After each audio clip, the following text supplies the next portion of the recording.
ہم سے گزارش کرتے ہیں تشریف لائیں اور ہم اپنے بیان سے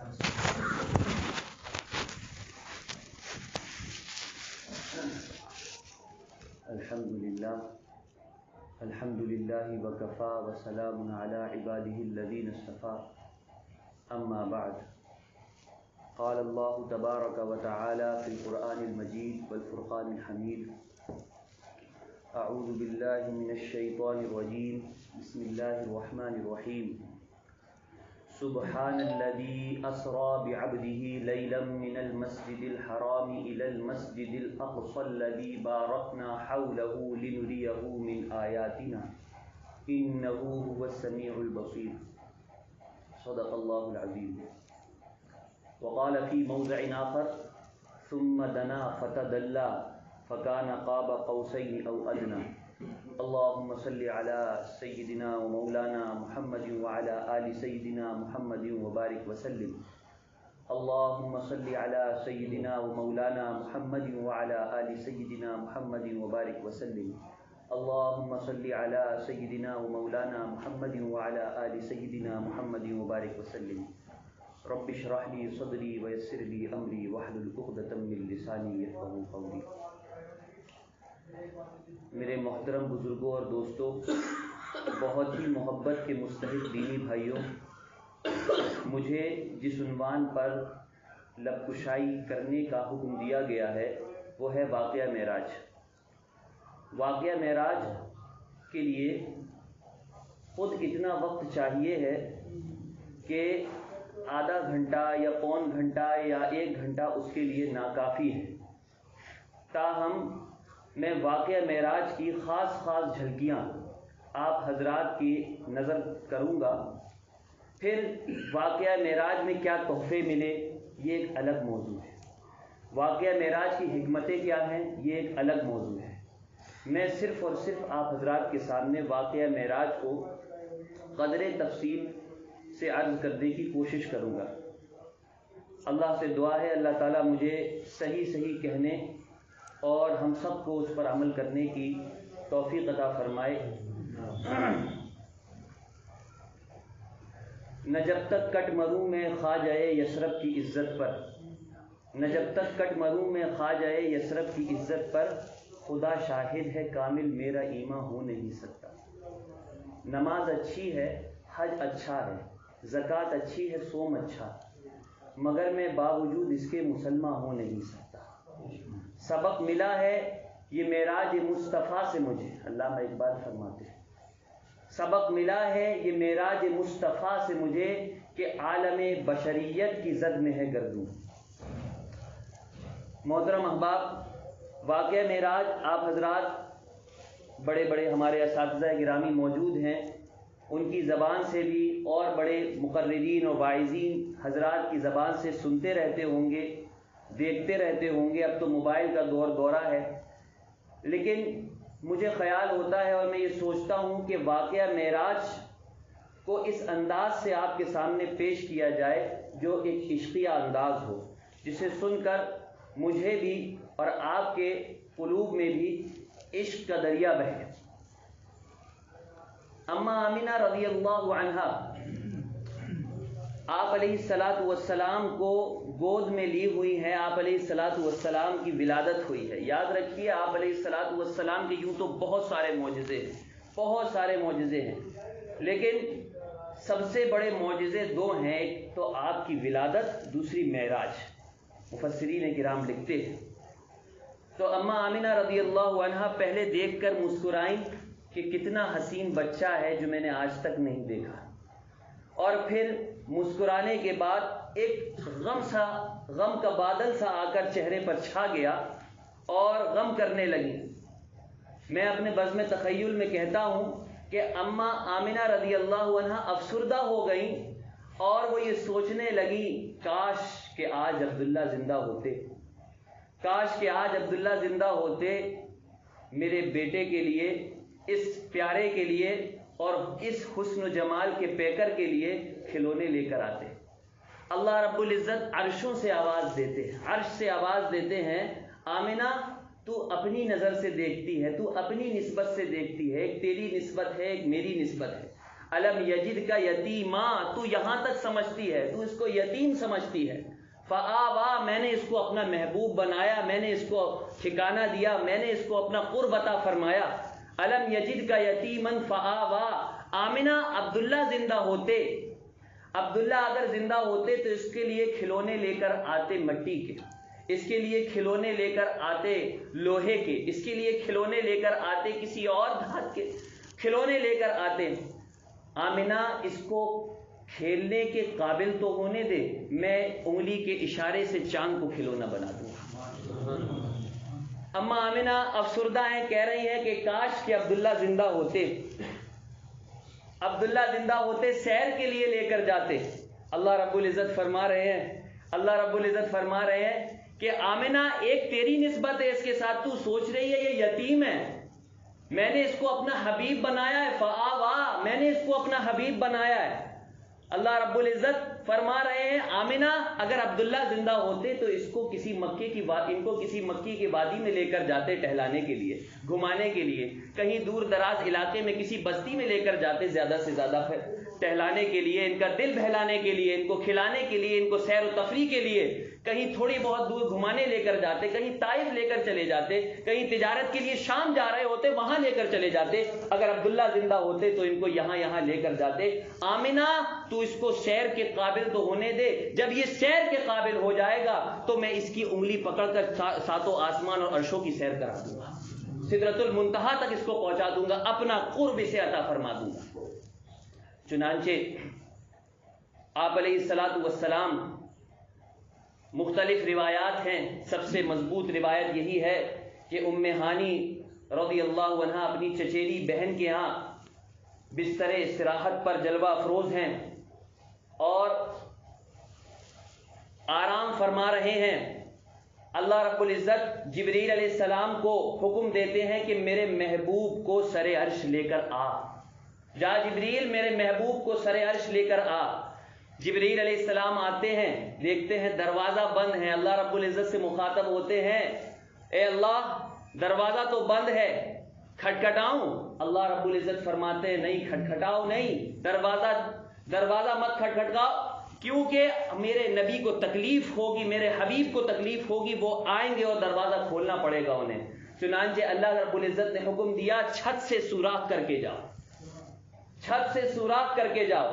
جبرائیل علیہ السلام، صحیح روایات میں آتا ہے جبرائیل علیہ السلام کے 600 نوری پر ہیں، اور ایک پر اور دوسرے پر کے درمیان اتنا فرق ہے کہ مشرق اور مغرب سارے ڈھک جائیں، تو سمجھ لیجئے، اب ذرا سوچئے کہ ان کا جسم کتنا بڑا ہوگا جب پر کے درمیان اتنا فاصلہ ہے۔ چنانچہ حضرت جبرائیل علیہ السلام اوپر سوراخ کرتے ہیں چھت پر اور وہاں سے داخل ہوتے ہیں۔ دیکھیے اتنے بڑے جسم و جثے والے، لیکن آقا علیہ الصلوۃ والسلام کے پاس حاضر ہو رہے ہیں اور ہم کو یہ پیغام دے رہے ہیں اور سمجھا رہے ہیں، جب محبوب کے پاس حاضر ہوتے ہیں تو چھوٹے بن کر حاضر ہوتے ہیں۔ اور جبرائیل علیہ الصلوۃ والسلام حاضر ہوئے، اب وہ سوچ رہے ہیں کیسے محبوب کو جگاؤں، کیسے محبوب کو اٹھاؤں، کیسے کہوں کہ آپ کو آپ کے رب ذوالجلیل نے بلایا ہے۔ اللہ سے پھر رابطہ ہوتا ہے، اللہ رب العزت فرماتے ہیں جبرائیل قبل قدمئی، قبل قدمئی۔ علماء حضرات جانتے ہیں کہ قبل باب تفعیل سے ہے اور یہ کثرت ماخذ چاہتا ہے، اور فرما رہے ہیں اللہ رب العزت کے قدم چوم لو اپنی کافوری ہونٹوں سے، اس انداز سے جگاؤ۔ اور باب تفعیل کا ماخذ یہ ہے کثرت ماخذ، یعنی ایک بار نہیں، بار بار چومو، بار بار چومو۔ تو جبرائیل علیہ الصلوۃ والسلام اپنے کافوری ہونٹ آپ علیہ الصلوۃ والسلام کی ایڑی پر رکھ کر آپ علیہ الصلوۃ والسلام کو جگا رہے ہیں۔ یہ انداز آپ علیہ الصلوۃ والسلام کے اٹھانے کا ہے۔ آپ علیہ الصلوۃ والسلام بیدار ہوتے ہیں، سب سے پہلے آپ علیہ الصلوۃ والسلام کو وہ حتیم میں لے کر جاتے ہیں۔ حتیم میں لے جانے کے بعد آپ علیہ الصلوۃ والسلام کے سینہ انور کو چاک کرتے ہیں، اس میں سے قلب مطہر کو، قلب اطہر کو نکالتے ہیں اور ایک تشتری میں رکھتے ہیں، اور پھر اس کو آب زمزم سے دھوتے ہیں، آب زمزم سے دھوتے ہیں۔ یہ بائی پاس سرجری ہو رہی ہے جو آج کل ہوا کرتی ہے، لیکن محبوب صلی اللہ علیہ وسلم کی بائی پاس سرجری اور سرجن کون ہے؟ جبرائیل علیہ السلام، اور یہ بالکل جداگانہ سرجری ہے. اور یہ آج کل جو بائی پاس سرجری ہوتی ہے وہ اس لیے ہوتی ہے کہ دل میں کوئی تکلیف ہوئی، کوئی مرض ہوا، اس وجہ سے بائی پاس سرجری کرنی پڑتی ہے ڈاکٹرز کو. لیکن نبی علیہ الصلوۃ والسلام کے دل میں کوئی تکلیف نہیں، کوئی گناہ کا شائبہ نہیں. آپ علیہ الصلوۃ والسلام کا دل بالکل شفاف تھا، لیکن آپ علیہ الصلوۃ والسلام کو رب ذوالجلال کے پاس حاضر ہونا تھا. اس لیے اگر کچھ خطرہ، کچھ گرد، کچھ ہلکی پھلکی یوں کہہ لیں کچھ گرد تھی، اس کو صاف کرنے کے لیے آب زمزم کا سہارا لیا گیا. علامہ بدر الدین عینی رحمت اللہ علیہ عمدۃ القاری شرح بخاری میں لکھتے ہیں، جب جبرائیل علیہ السلام نے دل قلب اطہر کو نکالا تو جبرائیل علیہ السلام عش عش کر اٹھے اور کہنے لگے واہ واہ کیا دل ہے کہ اس میں 2 آنکھیں ہیں جو دیکھتی ہیں اور جو 2 کان ہیں جو سنتے ہیں. جو 2 کان ہیں وہ سنتے ہیں. اسی کو نبی علیہ السلام نے تو فرمایا کہ لوگوں میں سوتا ہوں میرا دل نہیں سوتا، میری آنکھیں سوتی ہیں میرا دل نہیں سوتا. انبیاء کے دل جاگا کرتے ہیں. چنانچہ جبرائیل علیہ الصلوۃ والسلام نے وہاں سے دیکھیے یہاں سے لے کر بیت المقدس تک کا جو سفر ہے اس کو شریعت کی اصطلاح میں، قرآن کی اصطلاح میں اسرا کہتے ہیں. اسرا کہتے ہیں. اور اس کا حکم کیا ہے؟ یہ برحق ہے، اس کا انکار کرنے والا کافر ہے. کہ جو اس کا انکار کرے کہ نبی علیہ السلام کو اسرا نہیں ہوئی، آپ مسجد حرام سے بیت المقدس تک براق میں سوار ہو کر نہیں گئے، جو اس کا انکار کرے وہ کافر ہے. اچھا، مسجد اقصیٰ سے لے کر مسجد بیت ساتوں آسمان اور سدرۃ المنتہا اور عالم لامکان تک جو آپ پہنچے، اس سفر کو معراج کہتے ہیں. اگر میں محبت کی زبان میں عرض کروں، یہ نبی علیہ الصلوۃ والسلام کی معراج نہیں ہو رہی ہے. ذرا سنیے گا، نبی علیہ الصلوۃ والسلام مسجد اقصیٰ سے مسجد حرام سے مسجد اقصیٰ تک گئے، مسجد اقصیٰ کی معراج ہو گئی. مسجد اقصیٰ سے پہلے آسمان تک سیڑھی پر گئے، پہلے آسمان کی معراج ہو گئی. جو نبی آپ علیہ السلام سے ملے ان کی معراج ہو گئی. دوسرے آسمان پر گئے، جن فرشتوں نے آپ کو دیکھا، جو نبی آپ سے ملاقات، جن نبیوں کی آپ سے ملاقات ہوئی، ان کی معراج ہو گئی. اسی طریقے سے 7ویں آسمان تک جاتے رہے، سب کی معراج ہوتی گئی. لیکن جب آپ اللہ رب العزت کے سامنے آئے اور اللہ رب العزت ثم دنا فتدلى فكان قاب قوسين او ادنى ادعو مني یا محمد، قریب آ جاؤ. اور محمد جب نبی علیہ الصلوۃ والسلام کے ساتھ یہ اختلافی ایک بات ہے کہ آپ علیہ الصلوۃ والسلام کو اللہ رب العزت کی رؤیت ہوئی کہ نہیں ہوئی، لیکن اکثر علماء حضرت ابن عباس رضی اللہ عنہ فرماتے ہیں اور جمہور صحابہ کا یہی موقف ہے کہ اللہ رب العزت کو نبی علیہ الصلوۃ والسلام نے بصر و چشم دیکھا، سر کی آنکھوں سے دیکھا ہے، سر کی آنکھوں سے دیکھا. جب نبی علیہ الصلوۃ والسلام نے اللہ رب العزت کو اپنے سر کی آنکھوں سے دیکھا، حقیقی معراج تب ہوئی ہے نبی علیہ السلام. یہ تو معراج کا سفر جو طے ہو رہا تھا، یہ تو ان علاقوں کی، ان لوگوں کی، ان نبیوں کی، ان فرشتوں کی معراج ہو رہی تھی جو نبی علیہ السلام سے مل رہے تھے. یہ تو سفر معراج تھا، نبی علیہ السلام کی معراج نہیں. نبی علیہ السلام کی معراج تب ہوئی جب نبی علیہ الصلوۃ والسلام کی ملاقات اللہ رب العزت سے ہوئی. بہرحال میں عرض کر رہا تھا، یہاں سے براق سے سواری پر سوار ہوگا. براق برق سے ہے، برق کے معنی بجلی کے آتے ہیں، یعنی کہ جہاں جہاں براق کی نظر پڑتی تھی وہاں وہاں اس کا قدم پڑتا تھا. اتنا سریع الرفتار تھا، اتنا تیز رفتار، اتنی تیز رفتاری تھی. اب یہ دیکھیے اتنی تیز رفتاری میں بیچ میں مدین بھی پڑا، مدینہ بھی آیا اور موسیٰ علیہ السلام کی قبر کو بھی دیکھا، کچھ مشاہدے بھی کیے نبی علیہ الصلوۃ والسلام نے. اتنی تیز رفتاری ہو، اتنی تیز رفتار سواری ہو، انسان کو دکھائی تو کیا سجھائی بھی نہیں دیتا کچھ. لیکن یہ بھی نبی علیہ الصلوۃ والسلام کو معجزہ تھا. نبی علیہ الصلوۃ والسلام ایسی سریع الرفتاری کے بعد، ایسی تیز رفتاری کے بعد بھی مشاہدے کر رہے تھے اور دیکھ رہے تھے. اور آپ ایسا شہسوار تھا کہ ایسے مشاہدے کر رہا تھا، اس کی عظمت پر، اس کی شہسواری پر لاکھوں سلام.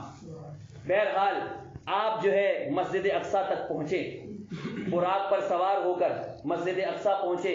جبرائیل امین نے اس براق کو باندھا اور براق کو باندھنے کے بعد آپ علیہ الصلوۃ والسلام کو مسجد اقصی کے اندر تشریف لے گئے اور پھر وہاں پر جبریل امین نے اذان دی، حضرت میکائیل بھی ساتھ میں تھے، اقامت کہی گئی۔ میں ایک اور عشق کا موتی دینے چلا ہوں، یہاں پر ذرا توجہ فرمائیے گا۔ اب یہاں پر جبریل امین آپ علیہ الصلوۃ والسلام کا ہاتھ پکڑ کر امامت کے لیے لے جا رہے ہیں کہ آپ چلیے اللہ کے نبی صلی اللہ علیہ وسلم۔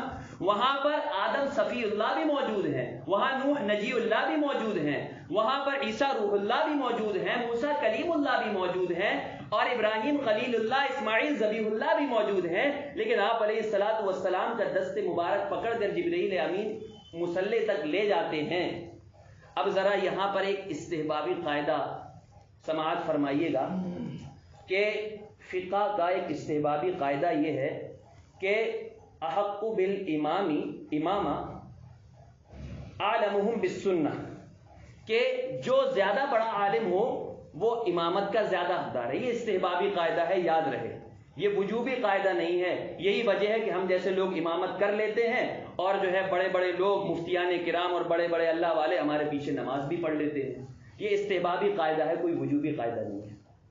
وہاں پر وہ بھی حضرات وہ بھی انبیاء موجود تھے، وعلم آدم الاسماء کلھا ثم عرضهم، جن کو تمغہ ملا تھا، اور پھر نبی علیہ الصلوۃ والسلام کو امامت کے مصلی تک لے گئے۔ یہ اس بات کی علامت تھی کہ آمنہ کے لال سے بڑا عالم کوئی نہیں تھا، آمنہ کے لال سے بڑا انبیاء میں کوئی عالم نہیں تھا، وہ تو نبیوں کے سردار تھے۔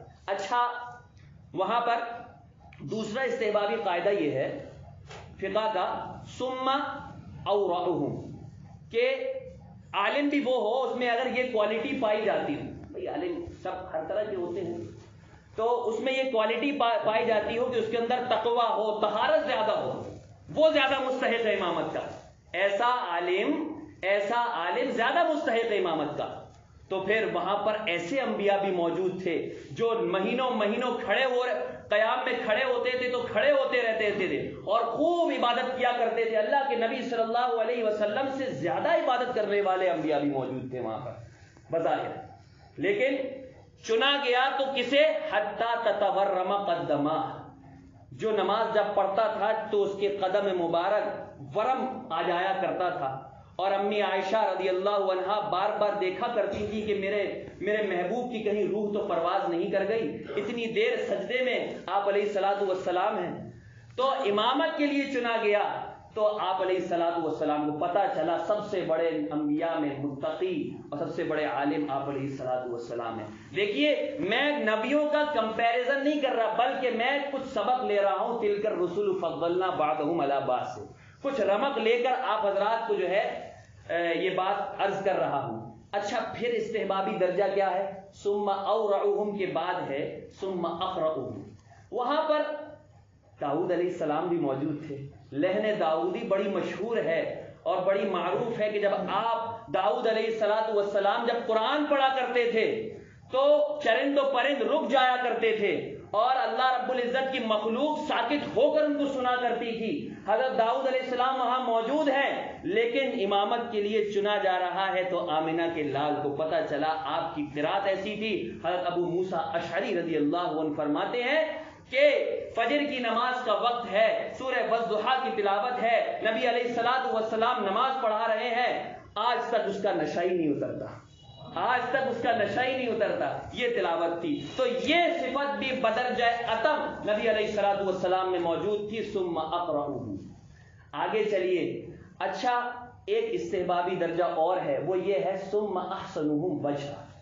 اگر ان ساری کوالٹیز میں سارے علماء برابر ہیں، یعنی تقویٰ بھی برابر ہے، پڑھتے بھی ایک جیسا ہیں، اور اسی طریقے سے ورع و تقویٰ ان کے سب کے نزدیک مسلم ہیں، پھر کیا چیز دیکھی جائے امامت کے لیے؟ کیا وجہ امتیاز ہو؟ تو ثم احسنہم وجہ، پھر ایسے امام کو دیکھا جائے تو چہرے میں جو زیادہ خوبصورت ہو۔ تو وہاں پر یوسف علیہ السلام بھی موجود تھے۔ حضرت شاہ عبدالحق محدث دہلوی رحمۃ اللہ علیہ فرماتے ہیں کہ اللہ رب العزت نے کائنات میں 100 حصہ حسن بانٹا، ایک حصہ مخلوق میں اتارا، آدھا حصہ مخلوق کو دے دیا، اور آدھا حصہ اکیلے یوسف علیہ السلام کو دے دیا، اور حسن کے 99 حصے آپ علیہ السلام کو دیے، آپ علیہ السلام کو دیے۔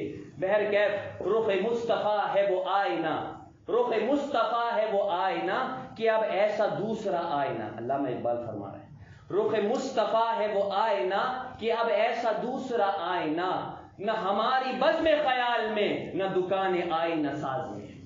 بہرحال یوسف علیہ السلام موجود ہیں وہاں، لیکن ان کو اعتراض نہیں ہوتا، وہ جانتے ہیں اگر میں حسین ہوں تو یہ احسن ہے، اگر میں جمیل ہوں تو یہ اجمل ہے، ان کا حسن میرا حسن ان کے حسن کا پرتو ہے، وہ جانتے ہیں۔ بہرحال یوسف علیہ السلام بھی پیچھے رہے، اور آپ علیہ السلام ہر اعتبار سے کامل تھے۔ یہ باتیں میں نے آپ کو اس لیے بتائیں کہ جو اسراء میں امامت آپ علیہ السلام کو ملی وہ ایسے ہی نہیں ملی، بلکہ وہ اس کے مستحق تھے، بدرجہ اتم ان میں ساری کوالٹیاں موجود تھیں۔ بہرحال یہ وصفی اعتبار سے آپ علیہ السلام سب سے اعلیٰ۔ ایک نقطہ اور بتانے چلا ہوں کہ یہ تو وصفی اعتبار سے ہم نے مان لیا، تسلیم کر لیا، اور ماننا پڑے گا کہ آپ علیہ السلام سب سے اعلیٰ ہیں۔ جنسی اعتبار سے بھی آپ علیہ السلام سب سے اعلیٰ ہیں۔ کیسے؟ ذرا اس کو تھوڑا سا سمجھیے گا۔ ایک ماں ہے اور ان کا بیٹا ہے، ماں عالمہ ہے، قاریہ ہے، متقیہ ہے، اور بہت کچھ کوالٹی ماں کے اندر ہے، بڑی نیک ہے، لیکن بیٹا اتنا نیک نہیں ہے۔ ماں ہر اعتبار سے آپ کو افضل نظر آ رہی ہے نا، اور پھر ماں ہونے کا شرف بھی کیا کچھ کم ہے؟ یہ بھی اس کے اندر شرف ہے۔ لیکن نماز کا وقت ہوتا ہے، اذان ہو رہی ہے، باہر بارش ہو رہی ہے، سوچا کہ گھر پہ جماعت کر لی جائے، تو بیٹا کہتا ہے کہ ماں آپ متقیہ اپنی جگہ، آپ کی عظمتیں اپنی جگہ، آپ کو سیلیوٹ، آپ کو سلام، لیکن یہاں پر جب جماعت ہوگی تو بیٹا آگے بڑھ جائے گا اور بیٹا امامت کرے گا، ماں امامت نہیں کرے گی۔ اس سے پتا چلا کیوں؟ اس لیے کہ رجولیت نسوانیت سے افضل ہے۔ الرجال قوامون علی النساء۔ اسراء میں حضرت جبرائیل علیہ السلام بھی موجود ہے، بہت عشق کا نقطہ دے رہا ہوں۔ اسراء میں حضرت جبرائیل علیہ السلام بھی موجود ہے۔ وہ کہہ سکتے تھے کہ حضور آپ کی عظمت اپنی جگہ، آپ کا احترام اپنی جگہ، آپ کے کمالات اپنی جگہ حضور، لیکن آپ بشر ہیں، میں نور ہوں، اور نور جنسی اعتبار سے جو ہے بشر سے افضل ہوا کرتا ہے۔ وہ کہہ سکتے تھے اس بات کو، لیکن ہاتھ پکڑ کر مصلی تک لے گئے اور تکبیر کہی اور امامت کروائی، اور اس بات کا باقاعدہ گویا کہ اعلان کر دیا حضور جنسی اعتبار سے بھی افضل ہیں اور وصفی اعتبار سے بھی افضل ہیں، سب سے زیادہ۔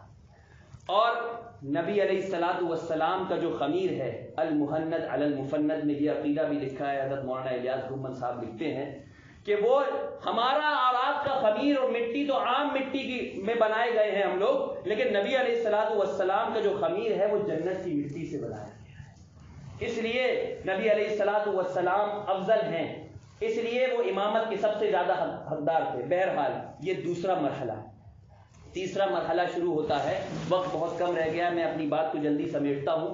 تیسرا مرحلہ، اب براق کا معاملہ ختم، اب آسمان تک، پہلے آسمان تک ایک سیڑھی لگائی جاتی ہے نور کی، وہاں مسجد اقصیٰ سے لے کر پہلے آسمان تک آپ علیہ السلام اس سیڑھی سے جاتے ہیں، پھر فرشتوں اور جبرائیل علیہ السلام کے ساتھ 7ویں آسمان تک جاتے ہیں، اور 7ویں آسمان سے، یہ 5واں مرحلہ ہے، 7ویں آسمان سے سدرۃ المنتہا تک جبرائیل علیہ السلام کے ساتھ جاتے ہیں، اور پھر جبرائیل علیہ السلام بھی معذرت کر لیتے ہیں کہ اس سے اگر میں نہیں جا سکتا میرے محبوب، اگر میں ایک بال برابر بھی آگے بڑھوں گا تو تجلی حق میرے پر کو جلا کر خاکستر کر دے گی، اب میں عاجز ہوں، اب نہیں جا سکتا۔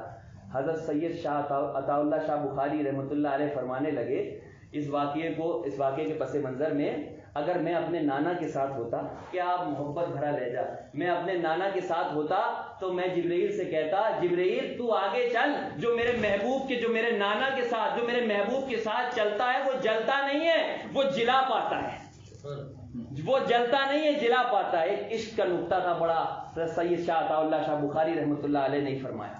بہرحال جبرائیل علیہ السلام کی حد سدرۃ المنتہا تھی، اور سدرۃ المنتہا کیا ہے؟ اس کو میں مختصر لفظ میں بیان کر دوں کہ سدرۃ المنتہا عالم امر اور عالم خلق کے درمیان جو ہے بارڈر ہے. سدرہ بیری کے پیڑ کو کہتے ہیں، لیکن ہم اپنے یہاں کی بیری سے اس پر قیاس نہیں، اس کو قیاس نہیں کر سکتے. یہ بالکل الگ ہے، بالکل جدا گانا ہے.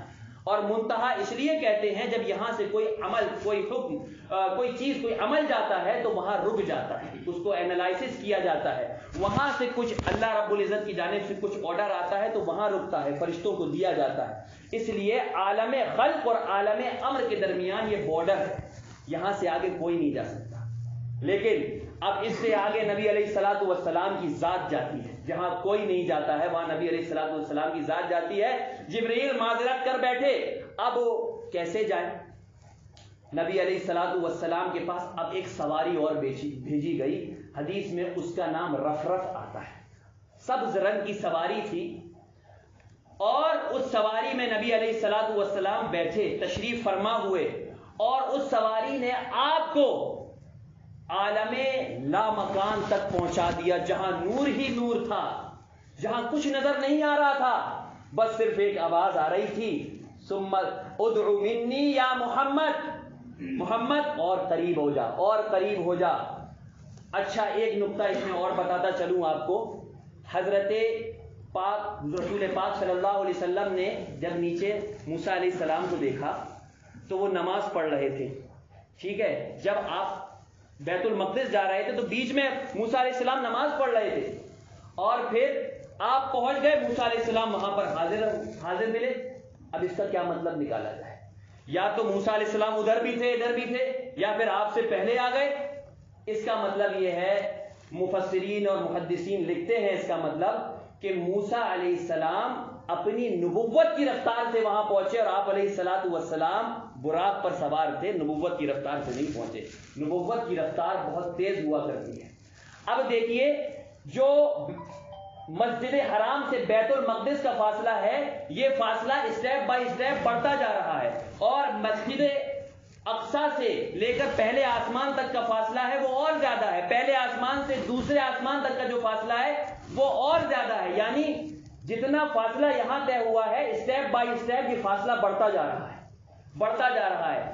اب نبی پاک صلی اللہ علیہ وسلم ایسے مکان پر پہنچ گئے ہیں جو عالم لا مکان ہے، جس کا کوئی مکان نہیں ہے، اور نور کے حالے میں ہے وہ.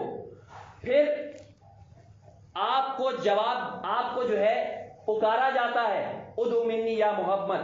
تو آپ علیہ الصلوۃ والسلام قدم بڑھاتے ہیں، تو لکھنے والے لکھتے ہیں کہ آپ علیہ الصلوۃ والسلام کے ایک قدم میں اتنا فاصلہ طے ہو جاتا ہے کہ ساتوں جتنے بھی اسٹیپ گزر چکے ہیں، جتنے بھی فاصلے گزر چکے ہیں، مسجد اقصیٰ، مسجد حرام سے لے کر ساتویں آسمان سدرۃ المنتہا تک، ایک قدم میں نبی علیہ الصلوۃ والسلام کو پار کر لیتے ہیں. یہ ہے نبوت کی رفتار. اب تک تو سواری کے رفتار سے آ رہے تھے، براق سے آئے، جبرائیل علیہ الصلوۃ والسلام کے ساتھ آئے، سیڑھی سے آئے، رفرف سے آئے، لیکن اب اپنی رفتار سے جا رہے تھے اور ڈرتے ڈرتے جا رہے تھے. اللہ رب العزت کی جلالت شان ان پر پڑ رہی تھی، ڈرتے ڈرتے جا رہے تھے. اس درمیان بہت سارے واقعات ہوئے، جس میں آپ علیہ الصلوۃ والسلام کو جو ہے پیچھے جنت اور جہنم کے مناظر بھی دکھائے گئے. میں یہی عرض کر رہا تھا، بہت مفصل واقعہ ہے. جنت میں آپ کو جو ہے بلال رضی اللہ عنہ کے قدموں کی آہٹ سنائی دی، حضرت عمر رضی اللہ عنہ کا محل بھی دیکھا، وہاں کی حوریں بھی دیکھی. جہنم میں آپ نے ان لوگوں کو دیکھا جو اپنے ہاتھوں سے اپنی کھالیں کاٹ رہے تھے. پوچھا یہ کون ہے؟ کہہ رہے اپنے ہاتھوں سے اپنا گوشت کاٹ رہے ہیں. پوچھا یہ وہ لوگ ہیں جو لوگوں کی غیبتیں کیا کرتے تھے دنیا میں، اور اپنے بھائیوں کا گوشت کھایا کرتے تھے. دیکھا کہ کچھ لوگ ہیں جن کا جو دھڑ ہے، جن کا آدھا دھڑ تو ٹھیک ہے، لیکن اتنا جو چہرہ ہے وہ سور کا بنا ہوا ہے، خنزیر کا بنا ہوا. پوچھا یہ کون ہے؟ کہ یہ وہ لوگ ہیں جو نمازیں چھوڑا کرتے تھے. پوچھا آگے چلے، دیکھا کچھ عورتیں ہیں جن کی آواز کتوں کی طرح ہے، جن کی آواز، اور وہ چیخ رہی ہیں، چلا رہی ہیں، ان پر عذاب ہو رہا ہے. یہ کون ہیں؟ جبرائیل علیہ السلام کہنے لگے یہ وہ عورتیں ہیں جو اپنی خاوند کی نافرمانی کیا کرتی ہیں. آگے دیکھا کہ کچھ لوگ ہیں جن کے گلے دبائے جا رہے ہیں، بھیجے جا رہے ہیں، اور ان کو بہت تکلیف ہو رہی ہے، اس سے بہت زیادہ تکلیف میں مبتلا ہے، پھر چھوڑ دیا جاتا ہے، پھر دبائے جاتے ہیں۔ پوچھا یہ کون ہے؟ فرمایا جبرائیل نے، کہنے لگے جبرائیل علیہ السلام یہ وہ لوگ ہیں، یہ امت کے وہ واعظین ہیں جو منبر پر بیٹھ کر لوگوں کو لڑایا کرتے تھے، جو اپنی صلاحیتوں کا، اپنی چرب زبانی کا غلط فائدہ اٹھایا کرتے تھے اور لوگوں کو، امت کو لڑوایا کرتے تھے، مسلکی بحثوں میں الجھایا کرتے تھے۔ یہ وہ امت کے واعظین، مقررین اور وہ لوگ تھے۔ اللہ تعالی ہماری حفاظت فرمائے۔ بہرحال یہ مختصر سفر، اور پھر اللہ رب العزت آپ تشریف لے آئے، اور پھر آپ حضرات نے سنا ہوگا کہ کس طریقے سے آپ نے صبح اٹھتے ہی یہ واقعہ سنایا، اور پھر ابو جہل نے سنا اور مشرکین نے سنا، اور پھر کیسے واویلا مچایا۔ آپ حضرت ابو بکر صدیق رضی اللہ عنہ تشریف لا رہے تھے، ابو جہل کہنے لگا کہ تمہارا دوست ہے وہ، پہلے تو یہ کہنے لگا کوئی شخص یہ کہے، ابو جہل کہنے لگا ابو بکر تم بڑے عقل مند نظر آتے ہو، بڑے دانا نظر آتے ہو، کوئی شخص اگر یہ کہے کہ میں راتوں رات معراج ہوئی مجھے، میں مسجد اقصیٰ گیا، میں ساتوں آسمان کی سیر کرایا، سدرۃ المنتہا ہو آیا، اللہ رب العزت کا دیدار کر لیا، تو کیا تم اسے سچا مانو گے؟ تو حضرت ابو بکر صدیق رضی اللہ عنہ فرمانے لگے یہ ممکنات میں سے تو نہیں ہے، تمہارا دوست یہ کہتا ہے۔ تو آپ حضرت ابو بکر صدیق رضی اللہ عنہ فرمانے لگے کہ تب تو میں سب سے پہلے ان کی شہادت دیتا ہوں، صدق محمد رسول اللہ صلی اللہ علیہ وسلم۔ اس واسطے حضرت ابو بکر صدیق رضی اللہ عنہ کا لقب صدیق پڑا کہ سب سے پہلے، سب سے زیادہ جب ضرورت پڑی آپ نے جو ہے سب سے پہلے آپ کے اشارے پر، آپ کی اداؤں پر لبیک کہا، آپ کی بات پر لبیک کہا۔ بہرحال یہ مختصر سا واقعہ، اور اسی طریقے سے اس واقعے میں یہ بھی اب بات آئی کہ ان میں سے ایک شخص آیا اور کہنے لگا، وہ دراصل دور دور کا سفر کیا کرتا تھا، وہ کہنے لگا کہ اگر ایسی بات ہے تم ہو کے آئے ہو مسجد اقصیٰ، تو ذرا بتاؤ مسجد اقصیٰ کا حلیہ کیسا ہے، اور مسجد اقصیٰ میں کیا کیا ہے۔ مطلب یہ پوچھنا چاہ رہا تھا کہ آج کے زمانے میں اگر یوں سمجھوں کہ اگر تم فلاں مسجد میں ہو کر آئے، بتاؤ کتنے پنکھے ہیں، کتنے ستون ہیں وہاں پر۔ تو مسجد اقصیٰ کے تعلق سے وہ نبی علیہ الصلوۃ والسلام سے پوچھنے لگا کہ بتاؤ کتنے ستون ہیں وہاں پر، کیا کیا ہے وہاں پر۔ نبی علیہ الصلوۃ والسلام اول پہلے میں تو تھوڑے سے مضبوط ہو گئے، کیا جواب دیں ان کو۔ پھر اللہ رب العزت کی فوری طور سے مدد آئی اور سارے پردے ہٹا دیے گئے، مسجد اقصیٰ آپ کو دکھا دی گئی۔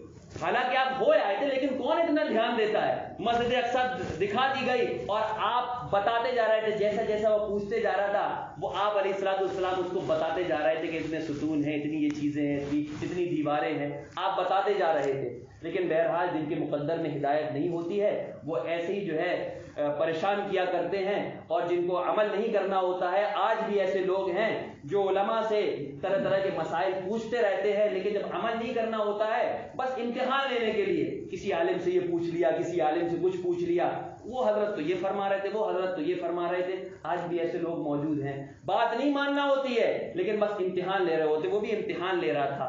بہرحال ہدایت اس کے ذمہ میں بھی نہیں تھی۔ اب میں اپنی بات کو انہی چند باتوں پر ختم کرتا ہوں۔ 5 منٹ کی آپ سے اور اجازت چاہتا ہوں کہ اس واقعہ معراج کو کیونکہ عقلی اعتبار سے اس کو تسلیم کرنا یہ ایک اسباب کی دنیا میں ایک ممکنات میں سے نہیں ہے، لیکن اللہ رب العزت نے فرما دیا، اب ہمیں ماننا پڑے گا۔ اگر ہم اس کے ماننے میں ذرا بھی تردد کرتے ہیں، ذرا بھی ہمارے اندر شبہات پیدا ہوتے ہیں تو ہم ایمان سے جاتے رہیں گے۔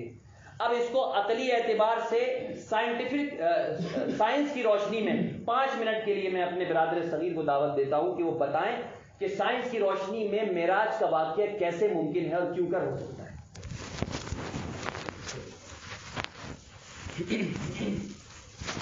بسم اللہ الرحمن الرحیم، نحمدہ ونصلی علی رسولہ الکریم، اما بعد۔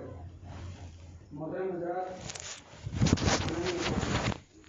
آج میں آپ حضرات کے سامنے ضرورت